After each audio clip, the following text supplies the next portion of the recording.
Okay, so yeah, I want to go back to markets as we started in the morning, and I want to talk about cloud markets. To just start on a lighter note, I was just searching for definitions, or let's say some punchline for what cloud computing is, and this was one of the pictures, first pictures I saw. Yeah, but well, I want to convince you that this is not what it is. Okay. So what is happening with cloud? So you want to kind of store, manage, and process data, not on your local machine, but on a remote server. And why? Because it provides flexibility, efficiency, mobility, like you don't have to carry your laptop everywhere. I mean, there are many, many advantages. And there are different types of services that cloud provides, and these are, it seems, this is what they call like infrastructure as a service, platform as a service, software as a service. So you can either store, or you can process data, or you can just use softwares on the cloud. Like everything is kind of becoming available on cloud.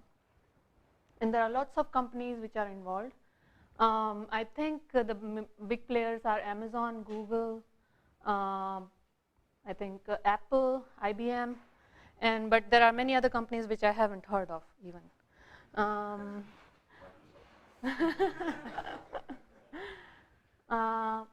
Okay, and when I was reading some articles, it seems that this this market is in exponential growth. And another article, this is from Forbes. It said the cloud buzz through 2018, and this is a quote from a VP of tech infrastructure at Google. He said that one day this could be bigger than ads.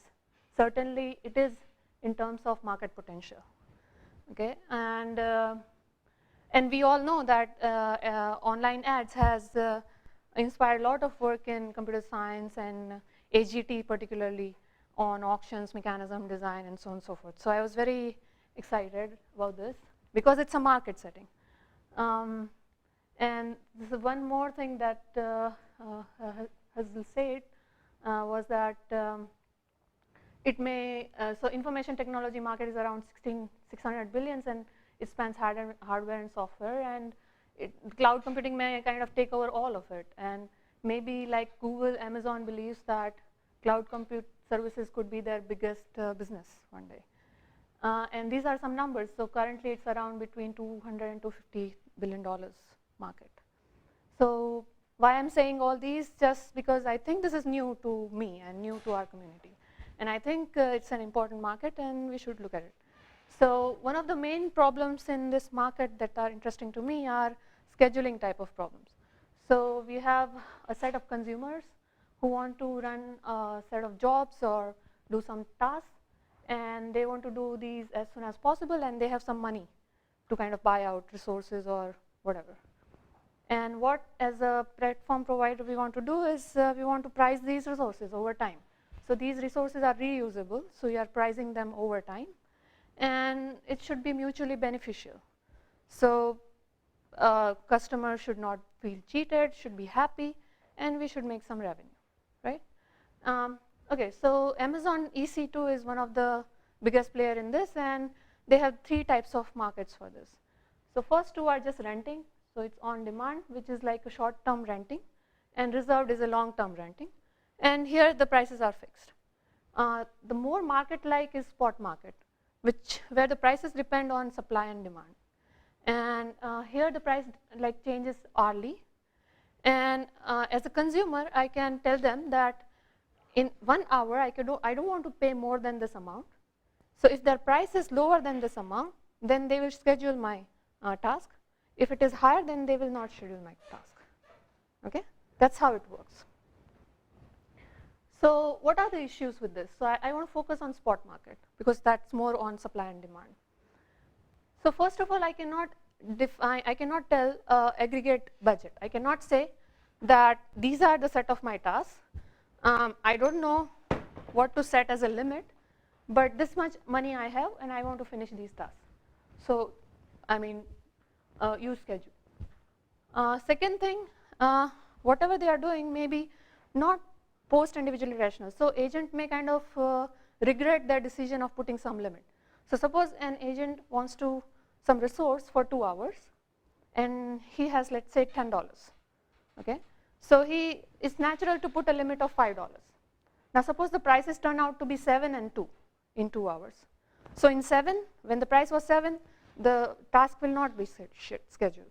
But when the price is 2, it will be scheduled. So now it would have been better for me to set the limit at 7. And then I would have finished the task in 2 hours. Right? So it is not post individually rational in that sense. And of course, because of this, supply is not equals demand all the time. So there might be more supply than demand sometimes and more demand than supply sometimes. Okay, so it kind of not efficient enough. And these are the basic tenets of general equilibrium, right? We saw this in the morning, like supply should be equal to demand, all the agents should be happy, and so on, right? So we thought, let's define a market based on the concept of general equilibrium. So we are just going to define a simple model for this problem. Then I'll characterize the equilibria in this model, and I'll kind of talk about how this is different from the traditional markets. And finally, I'll talk about algorithm and generalization. Okay? Okay, so let's start with the model. So we have agents, they have money, bags of money, whatever. And they have some tasks to finish. Okay, whatever statistical or regression or say clustering or whatever it is, whatever that is, okay? And we have some set of machines, okay, resources. So let's say agent I has mi money and wants rij unit of resource or say good j. Okay, this is a bit different than market equilibrium type of problem, this second condition.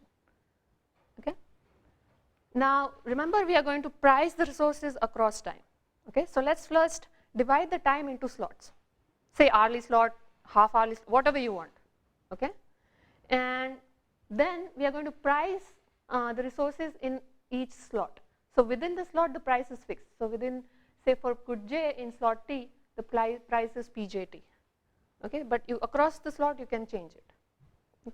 And once you announce the prices, agent will demand some bundle.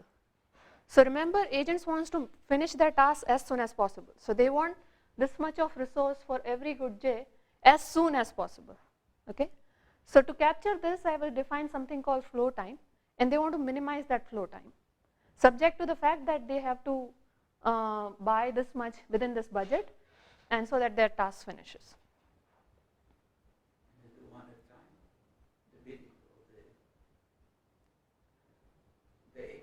They talk about the whole thing or just one at a time? They resubmit every time? They don't resubmit every time, but this is like a market, right? So if I announce the prices, they will tell me where they want to schedule. Prices for all the times? Yeah. So how is that finite data? I mean, if I... Yeah, because you know that the number of agents are finite. So total RIJs are finite. So you know that where they should, all of them should finish. Yeah, that's the horizon. Okay, and at equilibrium, we want market clears. That means that in every slot, the amount of resource that is demanded should be exactly equals the supply available for that resource. Okay, so more formally, let's say PJT is the price of good j in slot T, and let's say at this price, agent demands this bundle. So FJT is the amount of good j that agent demands in slot T. Okay. So first thing, job should finish. So summation for every good j, summation over time of FJT should be at least Rij. That's the first condition. Second condition, it should be within the budget. So if PJT is the per unit price, then this is the price it pays for FJT. So total price should be at most the money. And third, minimize the flow time. Okay, so now we want, the agent wants to kind of take the earliest slot possible, right? So if it takes, let's say, FJT amount in slot T, suppose FJT was 1, then it waited up to time T for that unit, right? So it experienced T units of delay, okay? So that's why because of this rationale, we define, so this is not we defining, actually this is common in scheduling literature, minimizing flow time. Okay, so if to make this minimum, you should allocate non-zero FJTs to the earlier and earlier slots. Okay, so what is the difference from general market equilibrium theory? So we still have a budget constraint like previously, right? And we, instead of maximizing utility, we have minimizing cost. That's okay, it's just the reverse, right? But this constraint, this is a covering constraint, okay? And this is not there in market equilibrium, general market equilibrium problems. This is a new constraint, okay? And this changes everything. So we have a packing constraint and we have a covering constraint, both, okay? So given prices, this is a LP, so it's kind of, let's call it optimal bundle LP, okay? And on top of that, we want that market clears, right? So total demand is 1 for every good in every slot T. So let's assume that unit amount of every resource is available at each time T, okay? And if the good is unsold, then the price should be 0, the normal conditions. So equilibrium is basically these two main conditions, that every agent gets this bundle which minimizes the flow time and market should clear. Okay, question? Yeah. Agents don't really care if they have the same task fragmented over time, They executed here. They can. They can. Yeah, they can. So I'm not thinking of like non-preemptive setting. They are not sensitive to how much money, as long as they're within budget. Yes, they don't care. Within the budget, they don't care. They don't care. And they also don't have deadlines, meaning that it's worthless except when it's... Not in this model. That's a good point. Yes. There's no supply constraint. Everyone gets as much as they want for them. So total availability of every good is 1 unit in every time slot. So total demand. So every agent is demanding as per this. We have to set the price so that total demand is never exceed 1. Okay, if it exceeds 1 for some time slot, it's not in equilibrium. You don't want to model the sellers of those slots because they might want to, for example, in the real cloud, they might want to kind of adjust their slot sizes in order to optimize their revenue. So I'm assuming there is only one seller. So I'm assuming one service provider, and I'm thinking of... But you're assuming fixed slot sizes. Yeah, I'm thinking of fixed slot sizes for now, yes. Why is fixed slot size constraint? You can combine two slot sizes into one slot. Oh, I see. You're saying that it's discretized at some level then. Yeah, you can always discretize it smaller and smaller if you want, like different... You are not trying to maximize revenue. No, market equilibrium, no revenue maximization. So this market equilibrium like maximize Yes, it will. But I don't know about revenue. you don't know? About revenue. Okay. Sorry? Or cost also. Cost. As long as you're within budget, the cost doesn't matter. Well, there is this. Agents don't care about the cost. They don't care about money, but they care about this flow time. About time. Yeah. Could you have this cost or that would not work? I don't know. Because you might think maybe they want to minimize the total cost. Yes, that could be another. Rather than getting faster Yeah, that could be another model. Yes. and put the constraints of the time. Mm-hmm. You could also say that you want to make sure that the market clears and all budgets are consumed, but you're not doing that. No, but it will in the algorithm. Then you could have between So in that sense, yeah, you are kind of maximizing the revenue because you consume all the money. Yeah. Good. Yeah. Okay. So let's come to the characterization. So we have these two kind of things that we want to understand how they behave. So for every good j, first thing to note is that as you go from first slot to last slot, the price has to keep decreasing, right? Because if the later slot has higher price, who is going to buy it? Because they can always buy a lower price, which is the earlier slot, and minimize their cost, right? So the prices have to be decreasing because their main objective is to minimize the flow time. You don't claim that there is a necessary solution. You say if there is a solution. It is necessary. This is a necessary condition, but not sufficient. You don't claim that. No, there are many more conditions to come. Second is that difference in prices should also be decreasing. So let me show you through an example why. So suppose you have this agent who is buying second slot in unit amount, and so the cost is 2, right? Because the cost is the time times the amount that you buy. Now suppose the prices of the first 3 slots are 640, sorry. Okay? So then the difference here is 2, the next difference is 4. So difference is not decreasing. Now I can show you that this agent can instead buy 1 and 3 and improve this cost. Okay? So first of all, note that for this buying this slot, he's spending like $4. So then for using this $4, it can buy either 2/3 of this and 1/3 of this. So this does not cost anything because this price is 0, and you can afford 2/3 here because the price is 6. And the cost is 2/3 plus 1, which is less than 2, sorry. Right? And this is not just matter of these numbers, actually. You can show this in general. Why in the solution it's important that the cost would be minimal? I'm not sure. Because that's the, I look at mathematically, say if you have a solution to the problem that was written there, you have to satisfy this condition. yes, yes. I'm finding necessary conditions. Yeah, but where it comes from the cost, I didn't see anything in the other constraint. Here. Or you talk about cost in terms of. Yeah. So whenever I say cost is not money. no, so whenever in this presentation, when I say cost, it's a delay cost. Yeah. Okay. So using these two things, we have that the prices are step functions and they are decreasing. And if you kind of interpolate them, it will look like piecewise linear convex curve because the difference is decreasing. And so you have these segments, and within each segment, it's an arithmetic progression. Okay? And this kind of difference is decreasing over time. Okay, so this. Yeah, so that's why you may have. It's like less than or equal on Correct.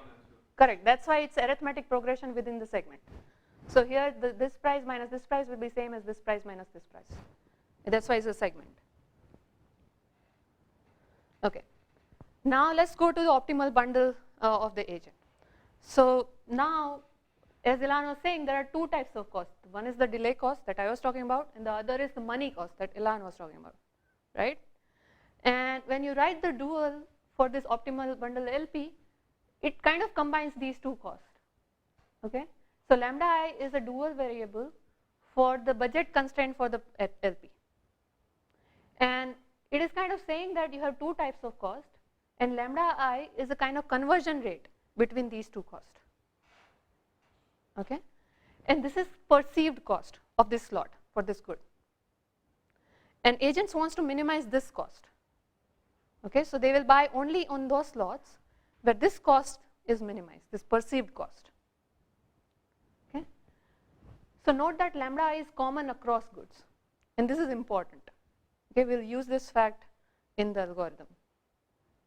Another thing we prove is that if agent is allocated to a set of segments, slots, those slots has to kind of be part of the same segment. That means that for these slots, the consecutive price differences has to be same, and it has to be exactly lambda I. I'm not proving this, I'm just telling you this. Okay? But using this fact that they buy only where the perceived cost is minimum, you can derive this. Okay? So first thing, all allocation has to be in the single segment. Second, the slope of that segment, that is the price difference inside that segment, has to be exactly lambda I. Questions? Okay. So what we have so far is that prices is this piecewise linear convex curve, and let's say there are A is set of agents and K is their total demand for this good. Then we know that K plus 1 slot will be priced at 0, right? Because nobody is going to buy it, because their all demand can be utilized up to slot K. and one agent, when he buys within one segment. And it's this, the slope of this segment has to be lambda I. Okay? Yes, you get this from the dual. And yeah, so he will be indifferent among anything in the segment. You're right. Thank you. Yeah. And this is kind of gives you optimal bundle. And for market clearing, let's say for the first segment, S is the set of agents who are allocated to first segment. So remember, they don't cross segments. So these are exactly the agents who are allocated. And let's say Lj is their demand, total demand for this good. Then their total money should be equal to total price of these slots. That's market clearing. Right? Okay, so it should be actually greater than or equals, but I'm enforcing equality. And this will ensure that you consume all the money. Okay? Okay, so we kind of captured both optimal bundle and market clearing conditions so far. Okay? So now I want to go to algorithm. Any questions up to this point? Yeah. So when you say algorithm, now your goal is to find that curve that's going to do everything that you just described. And that's all you have to do. Correct. Exactly. Also, so curve will give me the price, and then I have to find these allocations also. But okay, yeah. Did you already tell us that I haven't, but it does.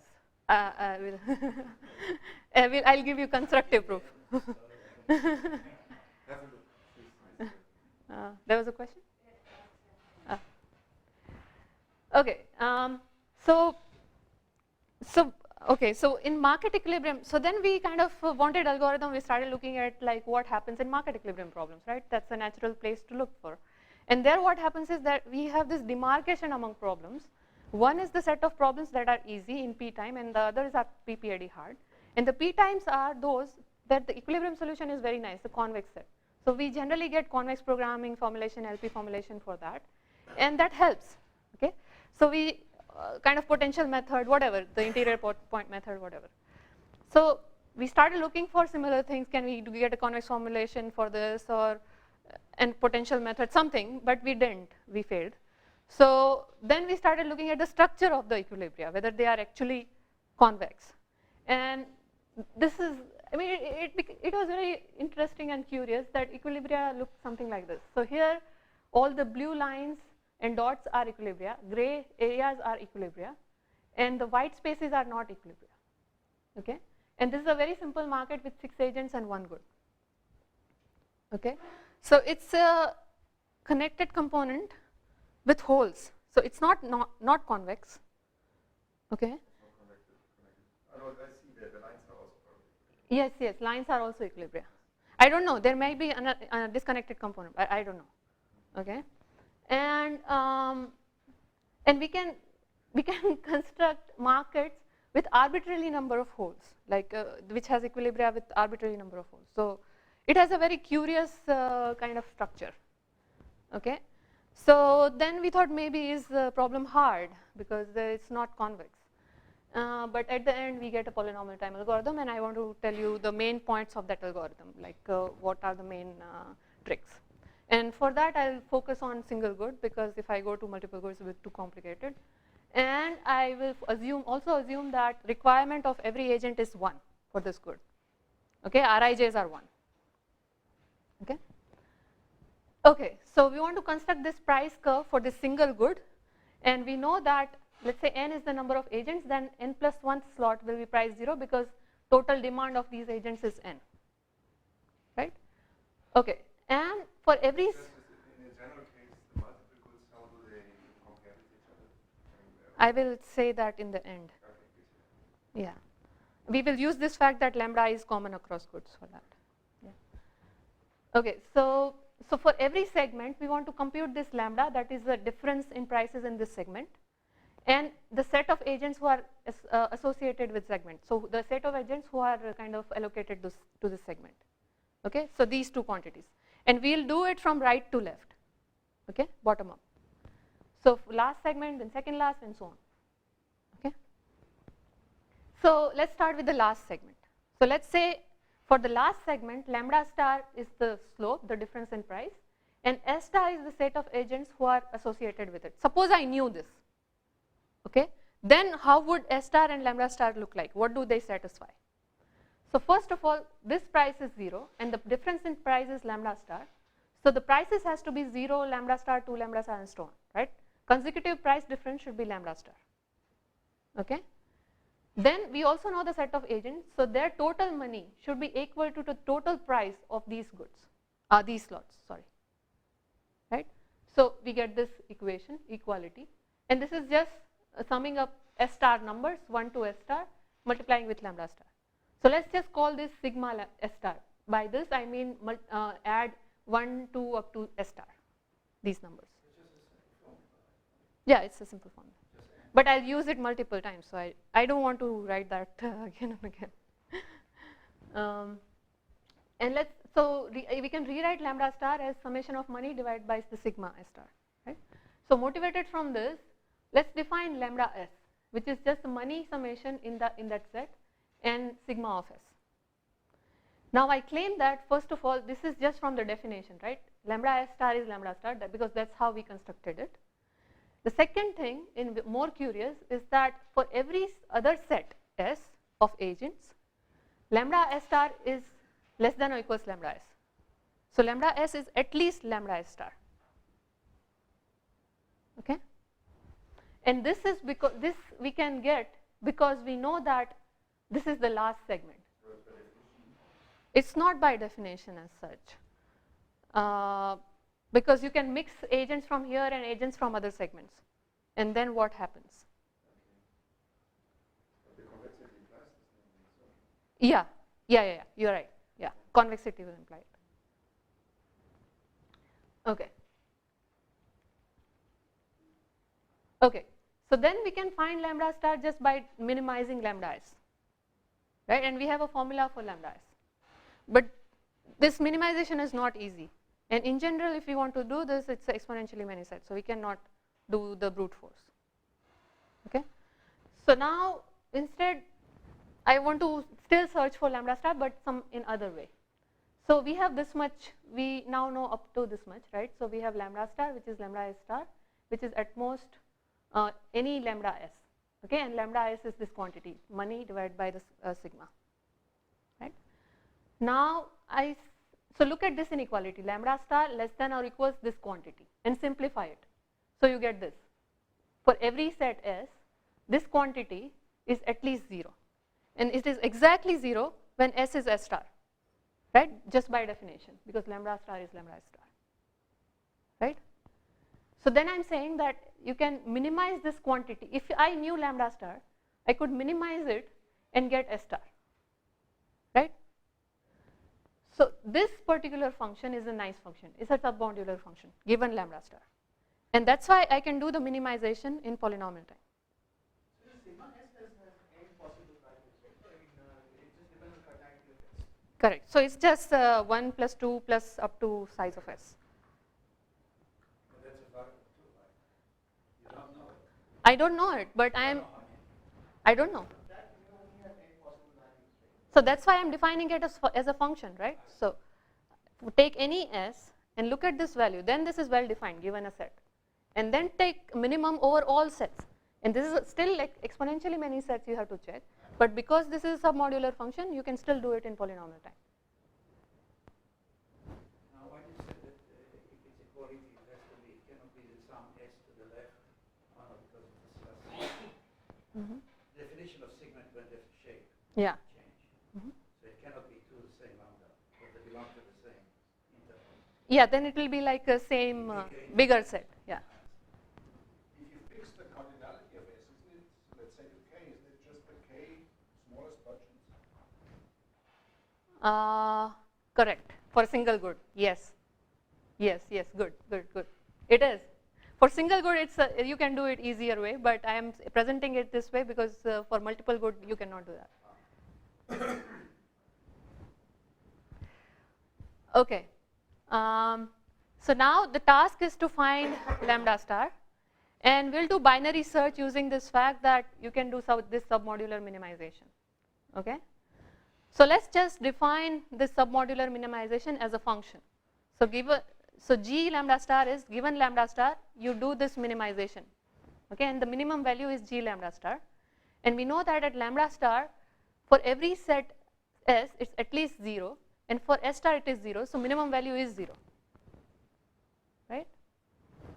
So we have so far this much. G lambda star is 0, G is a submodular minimization. So we can evaluate G in polynomial time. So now, okay, so this quantity for every set S is at least 0, right? Now if I reduce this lambda star, then it will be strictly greater than 0, right? Because it's in the minus, right? So for any lambda less than lambda star, for every set S, this quantity is strictly greater than 0. So the minimum value is greater than 0. We get that for every lambda less than lambda star, G lambda is greater than 0. For the other case, when lambda is greater than lambda star, so now think of this lambda star, so plug in this value here for lambda S star, okay, you get this, okay, and when you then do minimization for this lambda, which is greater than lambda star, because you have one candidate where this quantity is less than 0, it should be negative, the minimum value should be negative, right? So for this case you get that if lambda is greater than lambda star, G lambda has to be less than 0. Okay, and then you can do binary search because the function is very nice. It's actually crossing, it has 0 only at lambda star. Below that it's more positive, and after that it's negative. But in between I don't know how it looks like. It can go up and down, or it may not be smooth or whatever. So binary search is the technique that we know right now. Maybe it may be well behaved, I don't know. Okay, so this kind of finishes how the computation of lambda star and S star for last segment, right? Once we have lambda star, we can compute S star. So then we have to go to second last segment, and it's almost similar. There is only like small differences. So we have already allocated S star, so remove them from the set. And we know the price of, this is the last allocated segment in the previous segment, last allocated slot in the previous segment, and it is priced at this value. So let's just call it PL, that's the last price. Okay. Then suppose for this segment, S prime is the set and lambda prime is the slope. So then the rest of the prices we can compute, right? It will be PL plus lambda prime, PL plus 2 lambda prime, and so on. And then again we can write this formula that total money should be total price. Right? And thus just we have to repeat the previous procedure. Okay, so all in all, what is the algorithm? You start with 0 last price and all the agents. Then you compute this S and lambda for the last segment, starting at this price and with these agents. You store it, of course, and then you update these prices to be the new last price, and remove these agents who are already allocated, and repeat. Okay, and this is polynomial time because the number of steps, the stakes is at most n, because in every step you find some non-empty S, and when you do this find last segment, you are doing binary search, and within every step of binary search we are doing submodular minimization, both of which are polynomial. So totally it's a polynomial time algorithm. Okay. Questions? Yes, this is a proof that it exists. It's a constructive proof. But you can also find yes, whatever data you have, it will work. So this algorithm is for single good and when Rij's are 1. But you can extend this algorithm to arbitrary goods and arbitrary rational Rij's. Okay, and to extend it to arbitrary goods, that's the tricky part, and that's where we cannot use the technique that you were saying, because now there's not one, so demands of agents can be really arbitrary, and then you cannot talk about highest money in that sense. And so we use the factor that lambda is common across goods. for this, and I'm not going into details. It's quite involved. We can also. So does this lambda is common across goods mean that at a particular time step price will be the same across goods as well, or? No, because these segments may be different. So it may happen that when you allocate, sorry. So when you try to find this S prime, the demand of S prime for some good may be 0.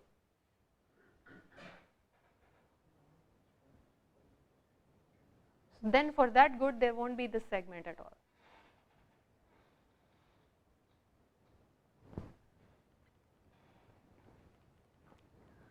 Okay.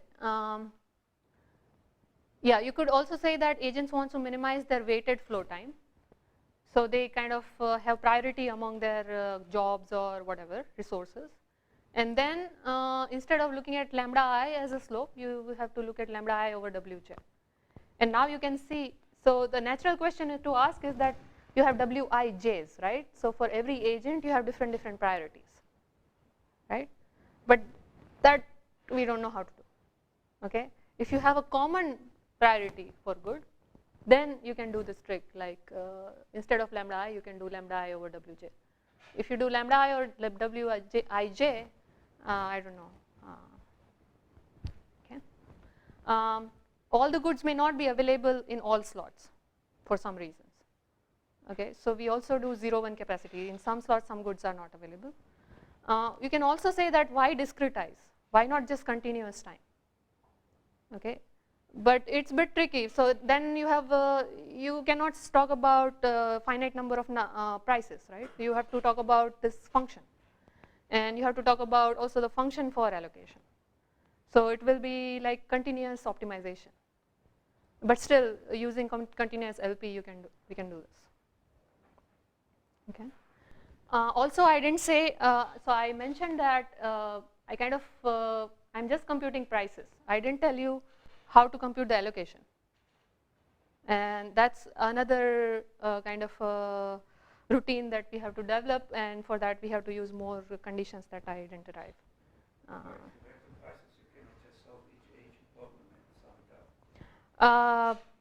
There are many allocations. So remember, Bernard said that within a segment, agent is indifferent between whatever allocation.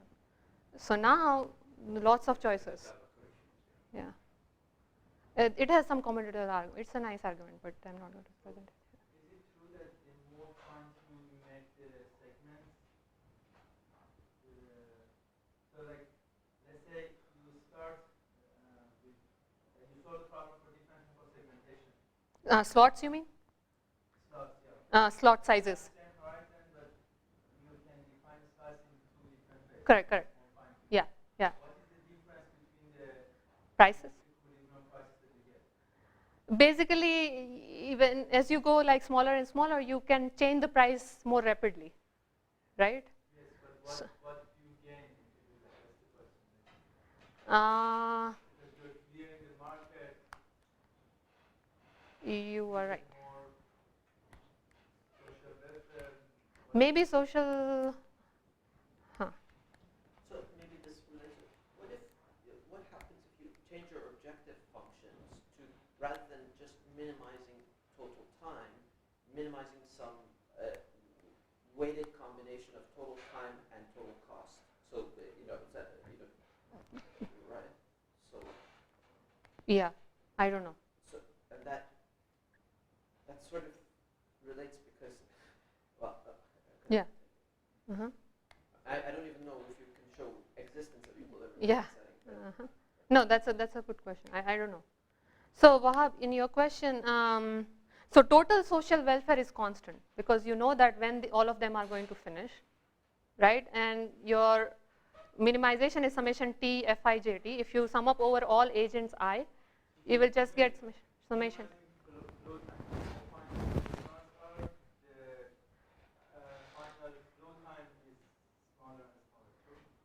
For whom? For every agent?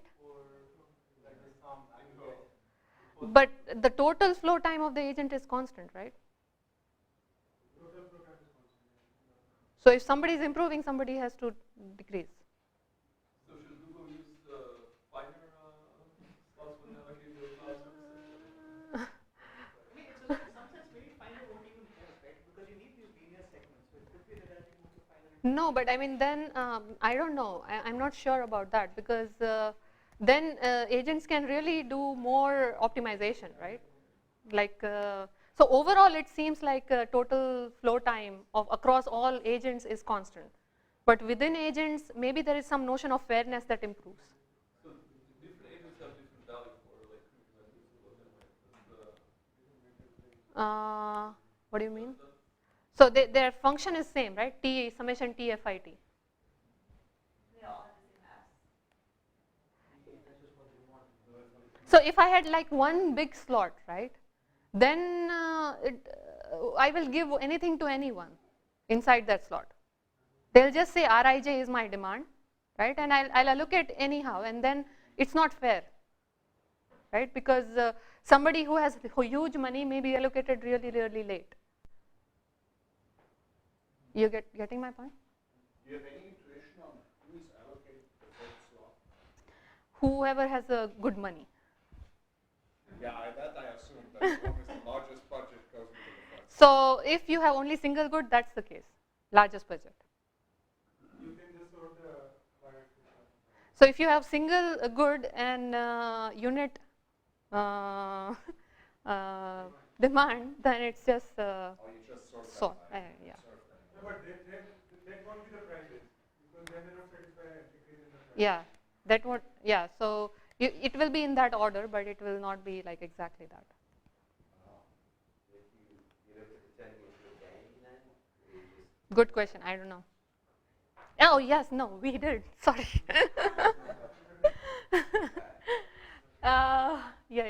Yeah, we did. So that is a natural question to ask because we have worked on this game problem, right? Because in normal market, it's not true that if you think of it as a mechanism, agent may want to strategize.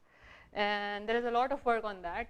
And so we kind of tried to analyze our algorithm as a mechanism, which takes MI and Rij. So our algorithm is picking up one particular equilibrium. There are lots of equilibria.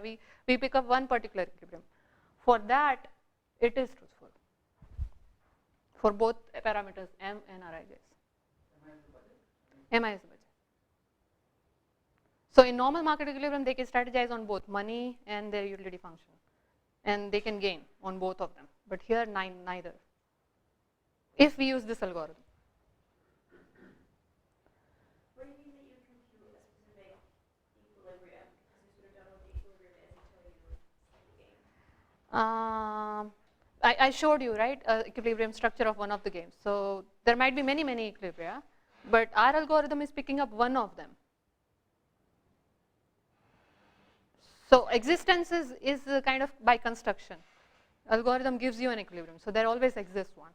So those multiple components which you saw, would they just be that they all have deviates within the same? Kind of, that's the case. Yeah. So they kind of group in some sense. Like there is a chunk of agents who has lots and lots of money. Then there is a huge gap. Then you have another chunk which has second level of money and so on. And that is giving you that kind of structure. Okay. So I just want to, in 1 or 2 minutes, I want to talk about generalization, which is the next exciting part. So far we assume that Rij, agent I wants Rij units of good j, right, over time. Now suppose agent doesn't know how much resource it requires. It just knows that it has these tasks to do, and for every task k, uik is a concave progress function. So your task progresses as per this function, given the bundle of resources. Okay, you can do preemption still. Okay, but in once you start and give the resources, it finishes as per this. And let's say Rik is the unit of this task you have to finish, and let's say Wik is the priority. This is, I think, the most general problem that we could think of. Okay, so then your optimal bundle LP will look like something like this optimization problem. where let's say in time slot t, it finishes fkt units by consuming this much xkt vector of resources. Then it wants to minimize this weighted flow time, subject to the fact that it finishes the RIK units of job, and it has some limited amount of budget. Okay, and we show that equilibrium exists under some mild conditions, which are somehow related to kind of a non-satiation type of condition, that there is somehow some enough demand for every good. Okay, and we show it via Kakutani fixed point theorem, and which is kind of a method which was motivated from Vajrani Yanagakis proof for SPLC. And but that's it. That's all we know. Algorithm, equilibrium characterization, structure, any special case of utility functions, we don't know. I think it will be really interesting to, and I think that this is the model to look at. This is a very general model. And the other, I kind of mentioned briefly that resources may not be available. It may be available in different amounts in different time units, because something goes bad, you have to take it offline, and so on and so forth. And so then under that, what happens? And these are the images from where, I mean, I use lots of images, and these are the places where I use it. Okay, that's it.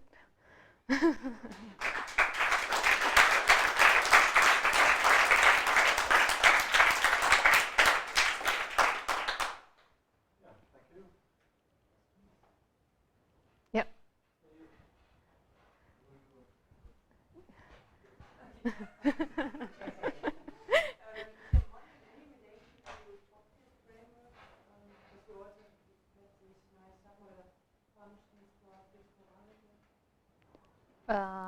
Which framework, sorry?